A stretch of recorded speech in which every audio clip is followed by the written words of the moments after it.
Well, we've had a pretty active day here in central and eastern Kentucky, and that's very different than what we have been seeing for the past several weeks, where we've been very dry, very hot, and we've been seeing that dry condition staying with us for the past several weeks. But we're going to start off with Viper radar today. Not much at the moment. We do have a shower just north of Monticello and then one just west of Frenchburg there. But you can see behind me as I move to the other side, you can see all of this rain over here near West Virginia and the eastern portions of Kentucky. And we've seen some of that rain today, and we're going to continue to see lots of rain as we go throughout the next several days. But here's a look at the temperatures. A lot of us still that didn't see much rain today, sitting in the low to mid 80s, and you can see that there. But those of us that did see some rain earlier today, we had a line that made its way in.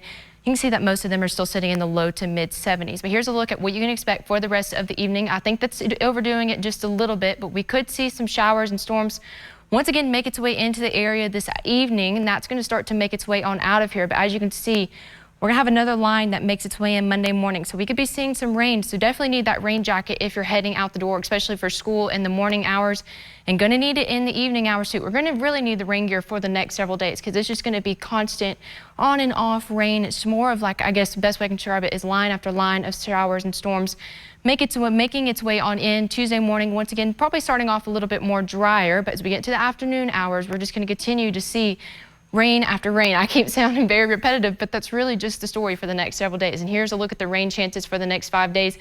Going to stay in that scattered range through Wednesday, and then once we back off into Thursday and Friday, we're going to drop it down into the isolated range just a little bit, but we're still going to keep the rain with us. So here's Wednesday afternoon. You can see how this low pressure system making its way in. That warm front's coming in, allowing us to see this rain, bringing in the moisture and the rain along with it ahead of this cold front.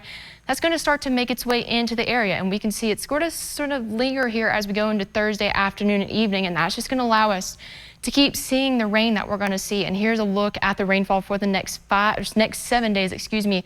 A lot of us seeing anywhere from about 2.5 inches to 3 inches of rain, and then there's some areas that could see localized heavy rain that could see even more rain. So it's very much needed rain, because with our current drought conditions, and like I said, we really haven't seen any rain for the next several days, so very much needed. Muggy cast, we've reached back into the noticeable range, and we're going to stay in the humid range as we go throughout the next several days, because that return of moisture has allowed us to have that humidity back, and we're going to continue to feel it for the next several days. But tonight, dropping back down into the mid 60s, could see an isolated shower.